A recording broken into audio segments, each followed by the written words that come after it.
How do we make something that sounds like this Let the sky fall. end up sounding like this? Let the sky fall. Well, watch this video and I will show you. Hello and welcome to this recording from Nerd Central. I'm in a rather noisy environment today. The traffic's really loud, so I'm using this ribbon microphone right up next to my face because that has no proximity effect. It allows me to get a good signal to noise ratio. I'm also not using my better cameras. I'm using the built-in one on the MacBook Pro Retina, which will demonstrate how rubbish that camera is. But unfortunately, all my ports are used up because I'm doing some development on a VM up there. Okay, so that's a little chat about this, but much more important, what is this recording about? This recording I'm going to call Compression 102. I'm going to look at the loudness wars, or more specifically, how dynamic range compression can be used to make music sound louder without it actually having a greater volume. And we had a little bit of a look at that in Compression 101, where we looked at the average volume going up, but that can be pushed and pushed and pushed, and various quite sophisticated techniques can be applied to achieve really extreme compression. And it's been noticed, I certainly would say, that if you listen to a snippet of music and it's been massively compressed, so it's really intensely, maximally loud, that actually attracts somebody's attention. So in terms of sales, those pieces of music which have been super duper compressed often sell better. So we have this loudness wars where people come up with ever better techniques for super compressing music.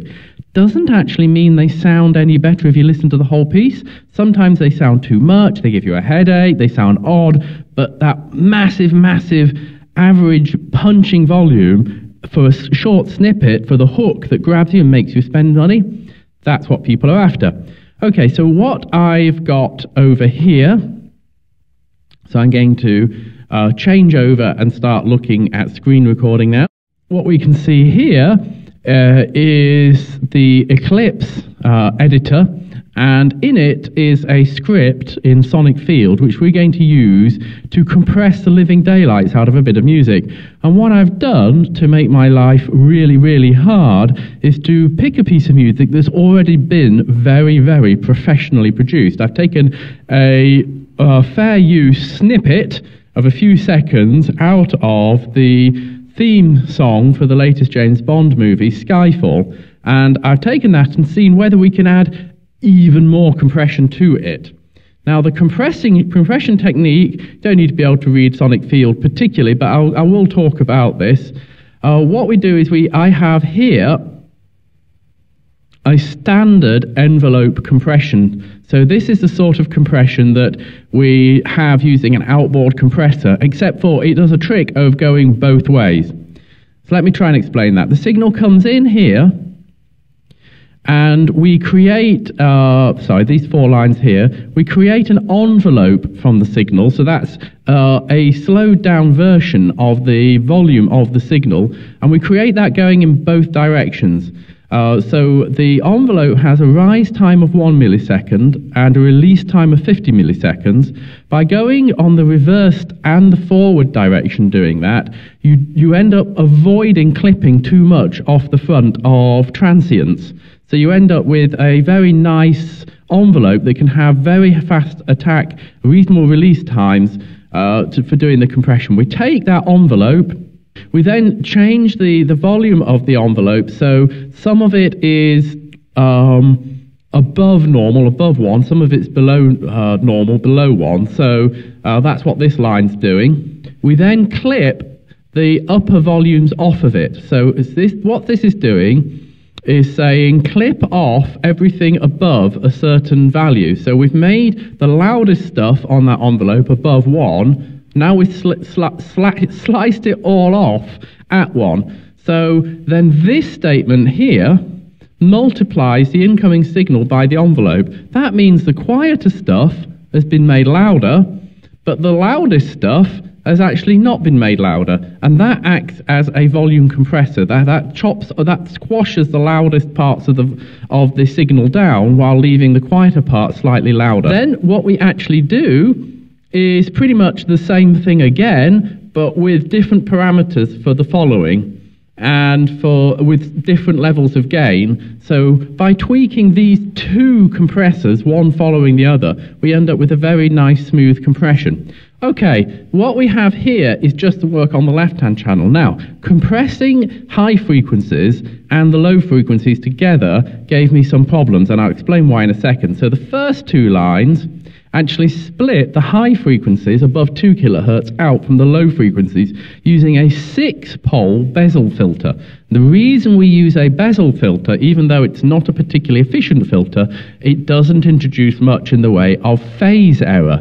So when we mix the two signals back together again, they mix cleanly. So that's extremely important, and that's why we're using bezel filters. After we split the high frequency off from the mids and lows, I also give a bit of a peak, only 3 dB boost to the bass, because the compression technique tends to strip out a little bit too much of the bass, and that helps round the sound out. That is to my liking. It might not be to the liking of somebody else. This is one of the important things to understand about compression, is that we have to follow our ears, and everybody will have slightly different views. It cannot be a one-size-fits-all for every person, and particularly for every piece of music. So once we split that out, we do that envelope compression I was telling you about, but we only do that to the mids and the lows. The highs are still up here. Next, what we do is we put the signal, we take the mids and the lows, and we actually delay them slightly, which is a trick in sound enhancement because they propagate more quickly through air. So by delaying them slightly, you actually make this feels like the sound's closer to you. It's a real trick, that is. So we add 30 seconds to the mids and lows. We then take the signal, we make it 6 dBs louder, so half of it's actually gone above normal, above 1. And then we add this thing called wave limit, which is a very fancy filter which mathematically scans the entire signal and actually looks for crossovers across the 0 point, and then looks at the height of a wave above or below the line between two crossovers, and if it goes above 1 or below -1, it actually reduces that half wave down. So it effectively crushes peak volumes down. Now this is why one of the reasons we do the frequency filtering here, because now we filter it again, because that crushing adds high frequencies and makes the signal sound crunchy, so we filter those back out again. Then what we do is we take the high frequency stuff. Right, so what we do with the high frequencies is we increase their volume. Now the chances are, because we haven't normalized them, not much is ever going to go above, even at 6 dBs gain, is going to go above the limit of 1. But we put a wave limiter on it just in case, and this 6 dB gain here matches the 6 dB gain there in the mids and lows. So when we mix the two back together again, in this mix statement, we end up with something that sounds similar to the original, but much louder and a much fuller sound. We then normalize that to make sure we haven't got anything above 1. Then I do a tiny little bit more wave limiting. So I increase the volume yet another 3 dBs and do another wave limit. Any more than that and it becomes unbearably crunchy. We're doing envelope compression twice, using bidirectional envelope compression, and then we're doing wave limiting, and we're doing that in different frequency bands and mixing it all back together again. I'm going to play you the piece of music once, and then immediately afterwards again, and then after that I'll tell you which was the original and which was the compressed. Let the sky fall when it crumbles. We will stand tall and face it all together. Let the sky fall. Let the sky fall when it crumbles. We will stand tall and face it all together. Okay, did you guess which was which? First piece of music was the original, and then the second was the compressed. Now, I would say listening to the whole piece of music with that level of compression that the second one has, actually I find too much and it isn't as enjoyable. But as a snippet, I think, certainly for my ears, it has more impact using the compressed version. So particularly if you were going to have music for advertising, maybe for an impactful piece in a film, something like that, compression like that extreme compression can be extremely useful. So let's have one last listen to that, and then I'll catch you later. Thanks and bye.